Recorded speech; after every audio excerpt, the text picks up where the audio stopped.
Many young people have made the move to Los Angeles with dreams of making a name for themselves in film, despite the chances of those plans being realized being very low.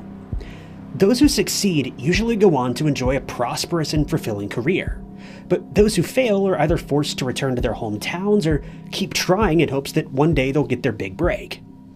21-year-old Juliana Redding was one such aspiring actress who moved from Arizona to Santa Monica in 2005. But her story would have a tragic ending with many twists and turns along the way. It's a case that's resulted in many people questioning whether justice was served, since the outcome was not what anyone expected. And today, Juliana's family must live with the knowledge that the criminal who took her life may never face the consequences of their heinous actions.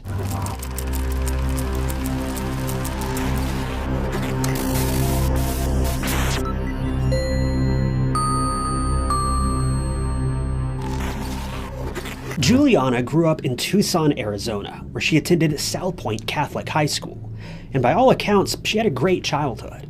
She was close with her family, and after graduating, she decided to move to California, as she had aspirations of becoming a model. But her real ambition was to own her own business one day, and she told her parents, Patricia and Greg, that she would like to open a boutique in the future. After arriving in Los Angeles, she kept in touch with her family on a regular basis. She would often call her parents and catch up and let them know how her plans were going. They would also text each other often, and on occasion, she would make the trip back to Tucson for a visit. By 2008, she was living alone in a bungalow in Santa Monica while she was studying at Santa Monica College. To make extra money, she worked as a hostess in a restaurant while looking for opportunities in modeling or acting. For the time being, Juliana seemed content with her situation. But all of that would change on the 16th of March of that year, when Patricia found out that she couldn't make contact with her daughter. What's known is that Juliana played a round of golf on the 15th of March, after which she returned to her bungalow and opted to spend the night in, watching TV, specifically Seinfeld reruns. The following evening, Patricia became increasingly concerned when she received a call from Juliana's neighbors, who informed her that they hadn't seen her at all that day, and her dog was seen inside her bungalow, but the place seemed completely deserted. Patricia repeatedly dialed her number in hopes that she would answer, but she never did, and also never returned any of her mother's calls. At first, she thought she may just be busy, but when she hadn't received a reply by 6 p.m., she knew something wasn't right. It was then that she decided it was time to call the police.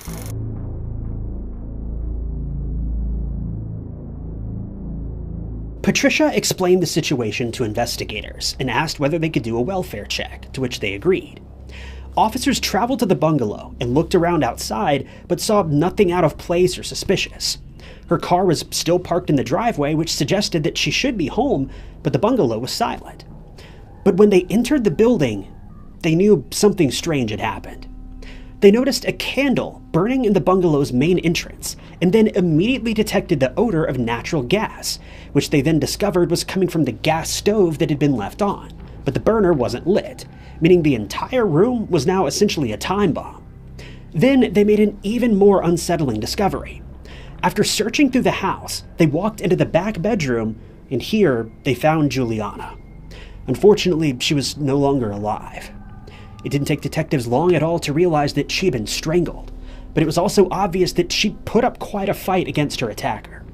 From all indications, it seemed that a violent struggle had taken place throughout the apartment.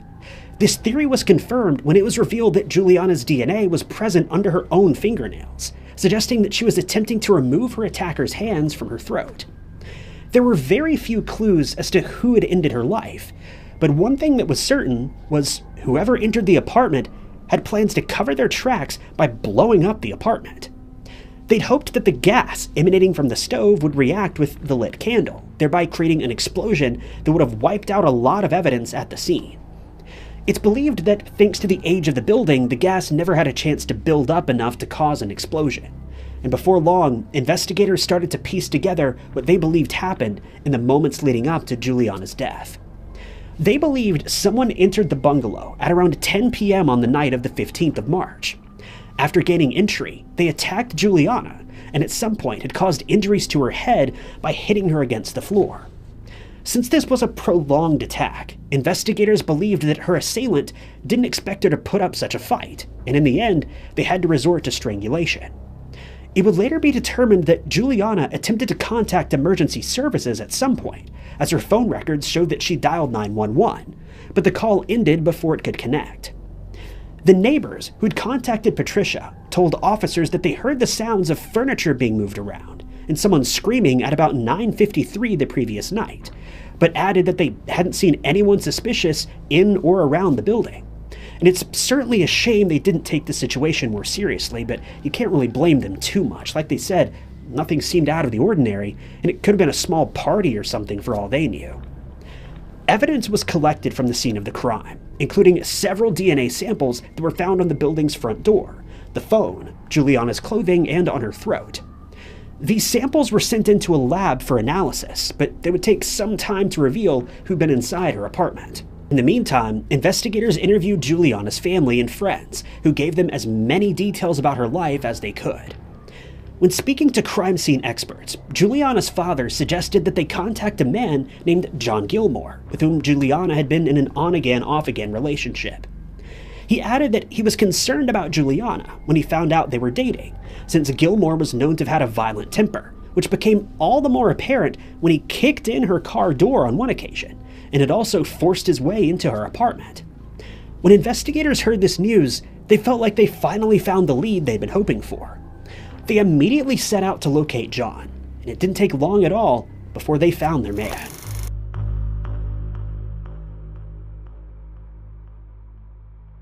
When John Gilmore was interviewed, he stated that he'd been to Juliana's place that Sunday morning, but got no answer at the door, despite her car being parked in the driveway.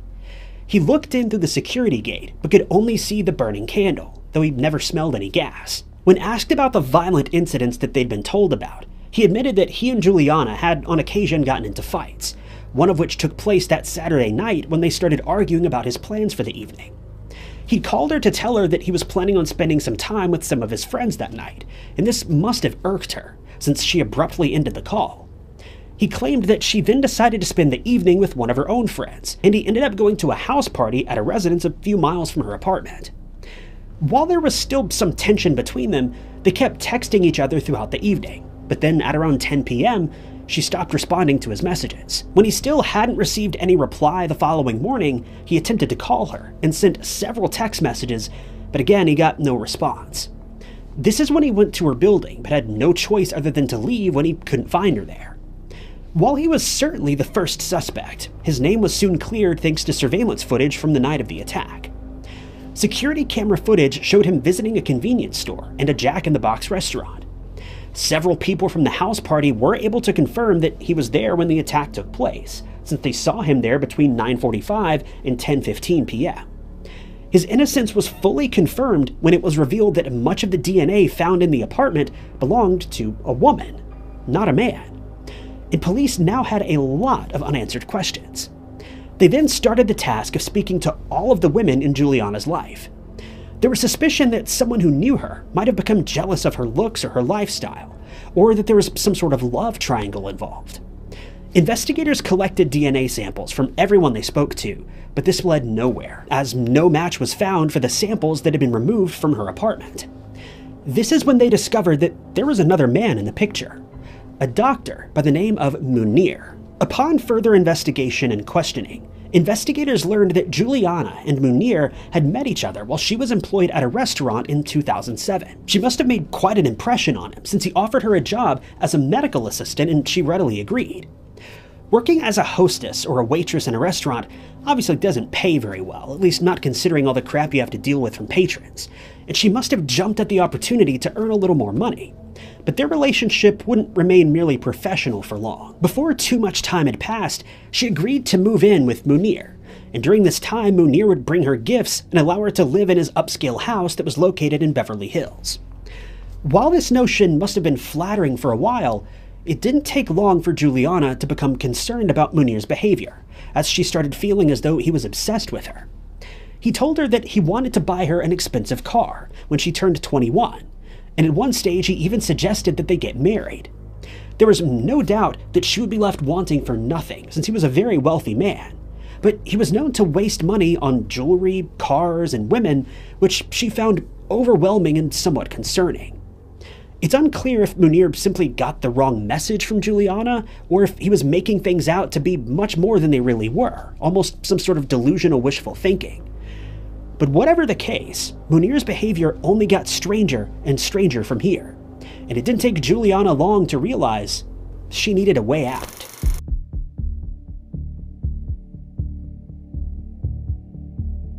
Juliana eventually got her wits about her and decided she needed to end the relationship with Munir, after which she relocated to the bungalow in Santa Monica, which was being paid for by her father.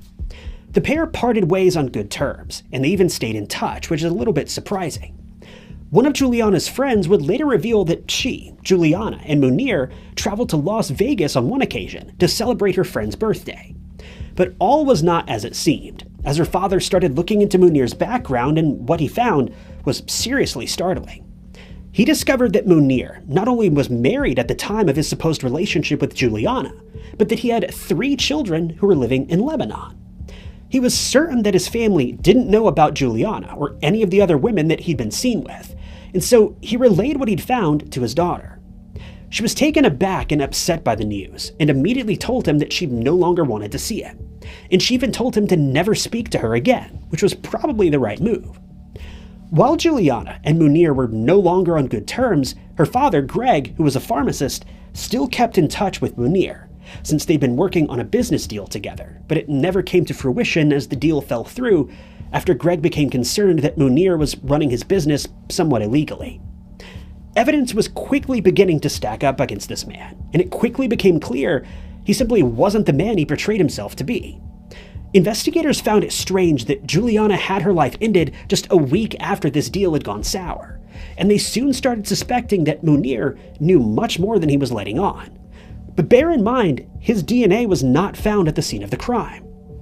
They were unable to interview him at the time, since he'd left the country, go figure, but they decided to start digging into his past in the meantime. Since he was known to have had a somewhat sordid history with women, they started looking at the women who'd worked for him in the past. They had a suspicion that the female DNA found at the crime scene may somehow be connected to Munir, but they had no proof to confirm these suspicions. Most of his former female employees were either no longer in touch with him or had no knowledge of Juliana. But when they looked into the history between him and a 47-year-old woman named Kelly Sue Park, they started to grow even more suspicious. He'd made several substantial payments to her, totaling over $1 million in just 18 months. She'd been involved in several of his business deals in the past while she was working as a real estate broker. While they were by no means certain that Park was connected to the attack on Juliana, they decided to have her followed in hopes that they could collect a DNA sample without her knowledge. If she was somehow connected to the crime, she may have alerted Munir to the fact that the authorities wanted to collect her DNA, and so it was decided that this should be done without raising any suspicions. Their patience eventually paid off when they were able to collect one of her discarded cigarette butts, and it was sent away to be analyzed. Before long, investigators were informed that they'd finally made a breakthrough in the case, as it was found that Park's DNA was a perfect match for the samples collected from Juliana's bungalow. There was now no doubt that Park was present when the attack was carried out, and there was a good chance that Munir was involved somehow, though he still hadn't returned to the US and so couldn't be questioned yet. Obviously, Park was apprehended and immediately charged with the crime against Juliana. It's believed that Munir found out about her arrest just a few days later, since he suddenly vanished into thin air, though it's believed at the time he was likely somewhere in Lebanon, possibly to avoid being tracked down by the police. The only problem was, the motive for Juliana's crime was still unclear. It was suggested that Munir didn't take kindly to their relationship coming to an end, or that he'd gotten upset when his business deal with her father fell through. So it was theorized that he'd hired Park to carry out the attack in retaliation. One of the most widely accepted theories was that Munir had instructed Park to intimidate Greg into accepting the deal they were working on, and that as part of this intimidation, she was to pay an unfriendly visit to Juliana in her apartment. But when Juliana started fighting back, Park was taken by surprise, and she ended up ending her life as the two women struggled for survival, though this was still just a theory. This would be a point that was brought up in court later on, as it was argued that Munir agreed to pay Park a six-figure sum to follow through with his plan. When news of Park's arrest made it to the media, the LA Times published details revealing that she was known to have had intimidated people in the past whenever they went against Munir's business plans. So it made sense that she may have been involved this time as well. On one occasion, she intimidated a bank manager who had also canceled a deal. And on another, she was told to intimidate one of his clients who'd failed to keep up with his payments as promised. But despite the wealth of evidence found in Juliana's bungalow, and DNA placing her at the scene, Park decided to plead not guilty to second-degree homicide charges. Her defense attorneys revealed that they would be willing to tell the court that the two women never met each other, and that the only connection between them was Munir, who was still out of the country. The prosecution, on the other hand, intended to reveal that Park had been hired by Munir as an enforcer, and that her attempt at intimidation ultimately led to Juliana's life being ended. But this didn't have the intended effect. The judge in this case ruled that this theory could not be used during the trial, since there was no solid evidence to back it up, and instead the state would have to rely on evidence found at the scene, including the DNA that was matched to Park. They would also mention the fact that Park stood nearly 6 feet tall, and that she was an intimidating and self-assured woman who could easily fulfill the role of an enforcer or intimidator if Munir ordered her to do so. This woman was genuinely scary to be around, and she apparently just had a personality and energy about her that was just difficult to get past. The evidence against Park had mounted, and it seemed all but certain that she would be found guilty of ending Juliana's life. Her DNA had been found in several places in the apartment, including on Juliana's clothes, inside the locks on the front door, on the telephone, and most incriminating of all, on her throat. On a plate that had been left in the kitchen sink, crime scene investigators found a drop of blood along with a fingerprint that belonged to Park. This, according to the prosecution, was undeniable proof that Park was inside the apartment that night, and since the two women didn't know each other, she would have no reason to be there, other than to carry out an attack as ordered by Munir. Furthermore, they believed it was indisputable that she had ended her life since her DNA was found on her throat, indicating that Park was the one who ended her life via manual strangulation. But pinning this woman for such a crime was much easier said than done. She wasn't going down without a fight, much like the night that she encountered Juliana in her apartment. Her defense team had more than a few tricks up their sleeve, and they were willing to pull out all the stops to get Park off the hook.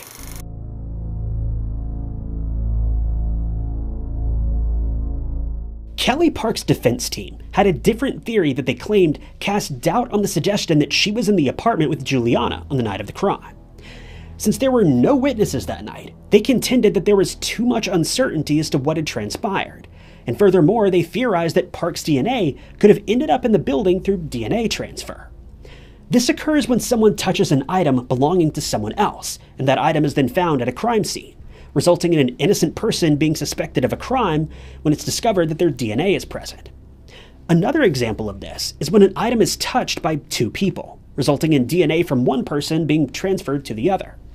In other words, Park may have touched an item that was also touched by Juliana's killer, and they then unwittingly transferred her DNA to the crime scene. In this case, they made reference to a towel that was possibly used by Park when she was in Munir's Beverly Hills home 5 months earlier. They suggested that the killer committed the crime and then attempted to remove their fingerprints and DNA with the use of that same towel, transferring Park's DNA to the scene in the process. They mentioned that Park would have visited this house on several occasions since she was known to be a business associate of his, and since Juliana had lived in that same house at some point, Park's DNA might have inadvertently been transferred to Juliana's bungalow. When discussing Munir's role in the crime, the defense argued that a failed business deal with Juliana's father didn't seem like strong enough motive to have her life ended, and neither was the fact that she had ended their relationship. As for the large amount of money that was transferred from Munir into Park's bank account, they argued that these were simply payments that were owed to her, since she and Munir were known to have conducted business with each other. The prosecution revealed to the court that Munir had, in the past, boasted that he employed a woman who was the female equivalent of James Bond, and they built their case around the suggestion that she was paid to work as an assassin, and that Munir had more than enough motive to order a hit on Juliana. The case was just getting wilder and wilder, and some aspects of the court proceedings are just downright unbelievable. The LA Times reported that Park's telephone records showed that she called Juliana's place of work and that she was present outside her bungalow the night before the attack was carried out. Since they had never met, there could only be one reason for Park to try and contact her: to figure out her schedule and to stake out her apartment while planning the attack. It was also alleged that Park and Munir had collaborated on a health insurance fraud scam, and that at the time it was still being investigated by authorities. The trial would last until 2013, an incredibly long time. But the verdict the jury reached on behalf of Park, it shocked everyone.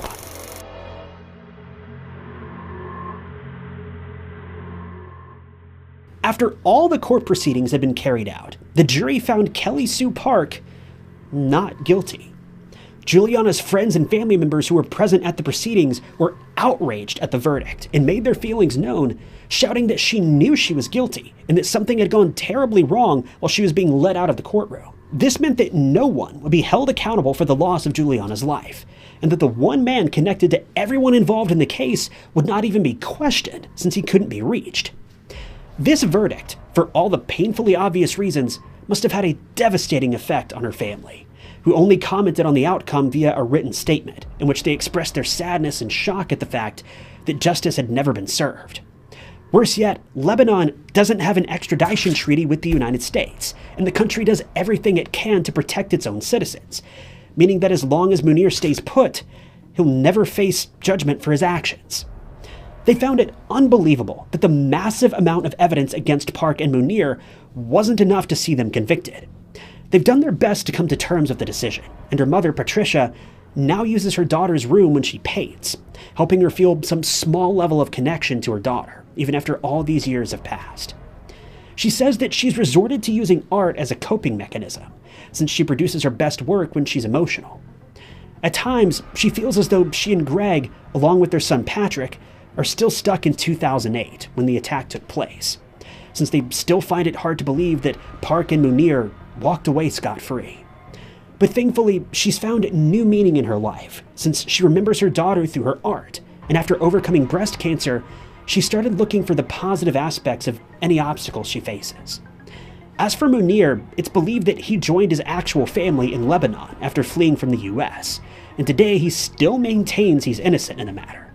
He's never been charged or even questioned. He was placed under arrest in Germany in 2015, when it was suspected that he was committing medical fraud, but nothing ever came of this. It's alleged that he allowed a physician's assistant who had never attended medical school to perform surgeries when his patients were assured that he would be the one to perform the surgeries. More than 20 of his patients have come forward to report that they've been left with permanent damage as a result.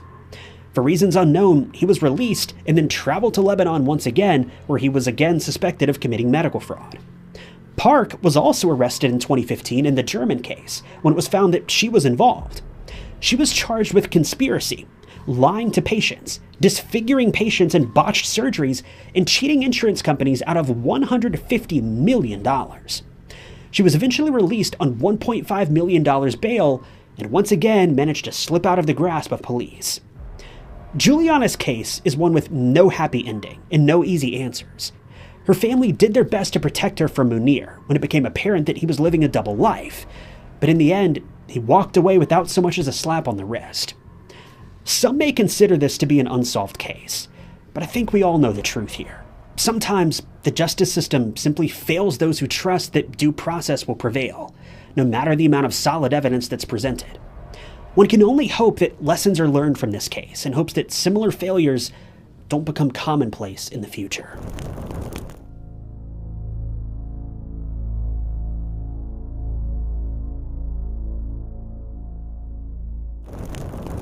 Thank you guys for tuning in to another episode of True Crime Stories. If you enjoyed this video, check out this other interesting case I covered, and don't forget to like and subscribe. It's totally free and keeps you up to date with all of my future videos. You can also click that join button below to support the channel and see new videos long before everyone else does. But my name is Ty Knotts, and I'll catch you guys in the next one.